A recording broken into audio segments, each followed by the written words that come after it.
Hi everyone, my name is Anyaga and today I am so excited of our great visitor who has come to visit us this afternoon. Karibu sana, Mr. James. Thank you. Feel at home as you even tell us your story. Thank you so much.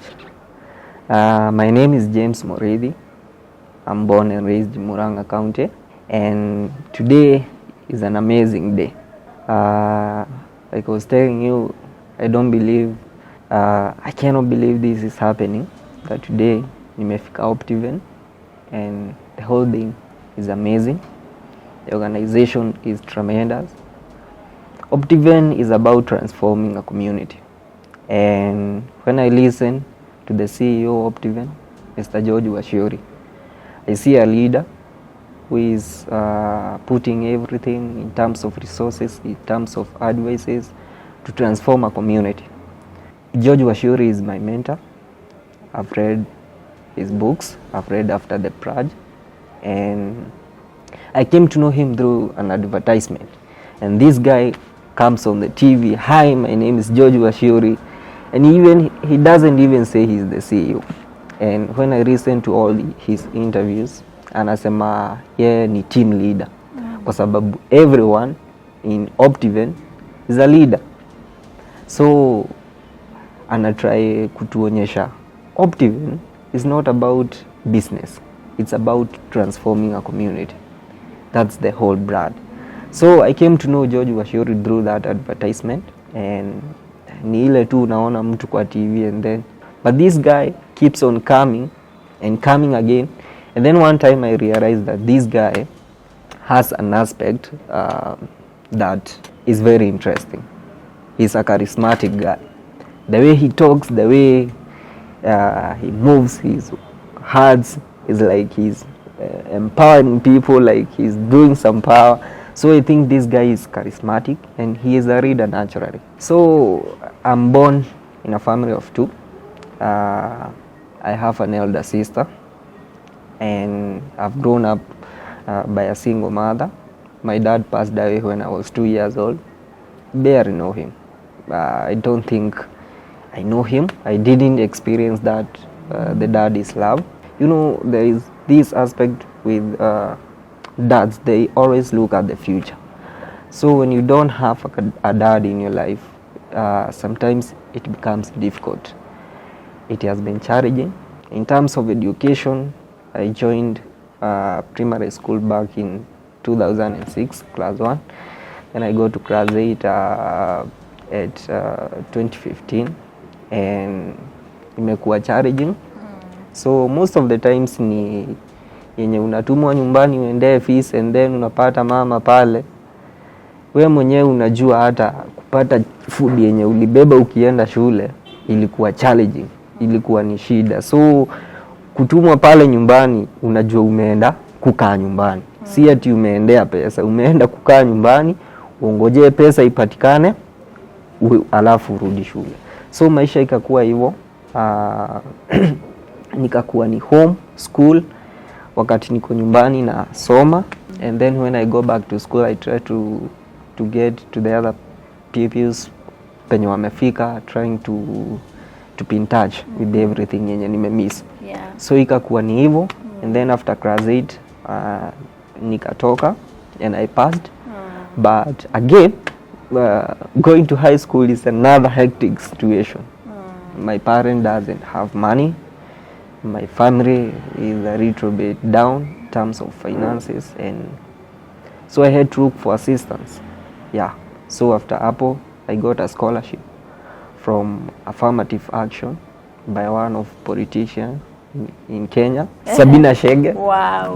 Sabina She's Chege. a friend to Optiven also. Yes. Na tukiwa holiday, before turudi shule alikuwa anatuita pale, anatuprovide na assistance na advice, na wakitupeanga checks za kurudi shule. So after hapo nimesoma high school, the same charges. Sometimes serikali inakosa kuachilia pesa on time, and then the school inaona we need to push these guys at least ndio watoe pesa. So like one instant I remember nikiwa form 4, I was sent home and I would later go back to school nikiwa nimebakisha 2 weeks to KCSE. So nikiwa home nilikuwa naamka saa 8 kusoma. I try to recover ni topics zingine hata sijui nahitaji mwalimu, lakini na struggle tu. Unajiamini. So imekuwa challenging. After form 4 nikamaliza, I passed na nikaitwa Kenya Methodist University. So Kenya Methodist University nikaitwa form 4 ulipita na yeah, I got a C+. So after ilikuwa challenging, so mimi nilikuwa mtu wa B grade. So ni challenges, wakati mwingine unafukuzwa shule, and then nikiwa form 4 I was feeling very degraded. And then naona like this is the final year yet I'm supposed to be in school, so the stress inakuwa more, zina multiply so fast. So napata nikienda pale kwa class after nimerudi sasa nimebakisha 2 weeks nifanye exam, ilikuwa very hard for me ku recover the much I have missed. So but I struggled na nikapata hiyo C+, and I said thank you to God because I have passed. So after hapo I was invited to join Kenya Methodist University Nairobi campus to do health systems management, of which I was not able to join. That was on 2020, so I was unable to join because again the finances were nowhere to be seen. But you have to keep the hope alive. So I kept the hope alive, and I tried to look for assistance here and there, and I would later join Kenya Methodist University and pursue my course for only 1 semester. And then the other semester, the guy who was sponsoring me, mambo yake ikaenda vibaya kidogo, so I had to defer. So after kudefer, I had nowhere to go. Sijui nitarudi nyumbani, sijui nitafanya nini. So I had a friend of mine who used to live in Murang'a, and I had an uncle mwenye anafanyanga kazi pale kwa Murang'a Shatu. So nikaongea na yeye akanipeleka pale kwa car wash. So pale kwa car wash nimefanya kazi sana hapo. So na all this time to keep the hope alive, nilikuwa naenda pale library nachukua vitabu. So wakati sina gari ya kuosha, naenda pale kwa office nachukua kakiti, najaribu ku empower myself so that I have to keep the hope alive. So nikaendelea hivyo. So I worked there for 1 year. Then after a while I had to sit down and think to check on the source of income, kama naweza save, and finally nikaona siwezi save enough to go back to school. So I decided to go back home, nikae na mom, nifanye kazi pale nyumbani, ni try to generate some money so that I later come back to Nairobi nijaribu kuangalia assistant. So the first plan nilikuwa nayo ni kuenda pale kwa library kuchukua books zenye nitakuwa nazo nyumbani all the whole time yenye nitakuwa home. So I went there nikachukua 2 books. One ilikuwa ya Obama From Promise to Power. The other one ilikuwa about American foreign policy, so ni mambo na world politics. So nikaenda nazo nyumbani. So kufika pale nyumbani ni mzazi tu age yake amefika, amekuwa na health complications. So sasa instead ya mtegemee ni mimi anategemea. So nilikuwa nafanya kazi na juna majani, ni mimi kila kitu. So life imekuwa challenging. But when I talk this, I see a reflection from what George Wachiuri passed through. He passed through a lot. A guy from Kieni who used to eat ribs, and today is a mega guy. So the thing is to keep the hope alive, to put some resilience and hard work, and after all you're gonna get the output. So all this time nasoma, and then that's where I come to know George Wachiuri. I see this guy. So one time nikasema I need to know George Wachiuri from the bottom line, akiwa tu mtoto mdogo. So nikapata biography yake kidogo pale, born in a family of 8. So na ame grow up na a lot of challenges, na life imekuwa complicated. So this guy, from this story, from this biography, I empowered myself so much. Na nikaona this guy, if George Wachiuri made it, why not me? If George Wachiuri today is transforming community, why should I not think about transforming community tomorrow, 10 years from now, 30 years from now?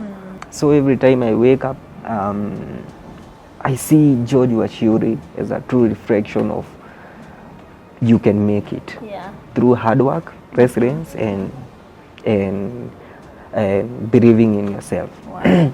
Yeah. Wow. Yeah. Thank you so much for your story. Yeah. So if I was a CEO for Optiven, to assume sasa umemeet Mr. George Wachiuri, what are the 2 things you would tell him? I will tell him, the first thing I will tell him is that no one meets George Wachiuri and remains the same again.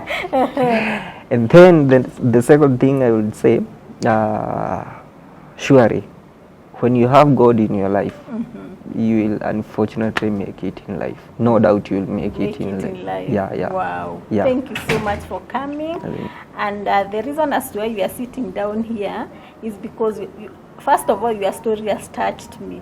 Because you have said that you come from a background that is not very well financially, but you have stood with your own hands to work so that you can go back to school. Yeah. And right now you are working as a cleaner, saving money for you to be able to join back to school. Yeah. So which is your school and how much is the school fees? My school is Kenya Methodist University, Nairobi campus. Iko tu hapa Kemu Towers. And I pay 24,000 in a semester. Nikijoin nafaa kulipa at least 60% so that I access the portal na niweze kuregister units. You are 60% of the 24,000? Yeah, 60% of the 24,000 nafaa kulipa tukisharudi shule ndio niweze kuaccess the portal ni register units ndio niingie class. Then the rest inakuwa ni the rest of the time. And then another thing that I have heard you say is that you are really praying that God may give you an intervention for you to come to Optiven Foundation. Yes. So it is an answered prayer. It's an answered prayer. Yeah. And the next thing I'm gonna say is that I have big dreams and I have that kind of leadership in me. And what George Wachiuri is doing, it's what a leader does. Okay. Yeah. So if I have to become a leader, I think I have to follow his footprints, and the journey begins today. The journey begins today. Yeah. So thank you so much for your time. Our viewers, the reason as to why I am sitting down with James is just to give you an overview of what happens in Optiven Foundation in a very normal day. A normal day. Today is on Monday. We were not expecting you.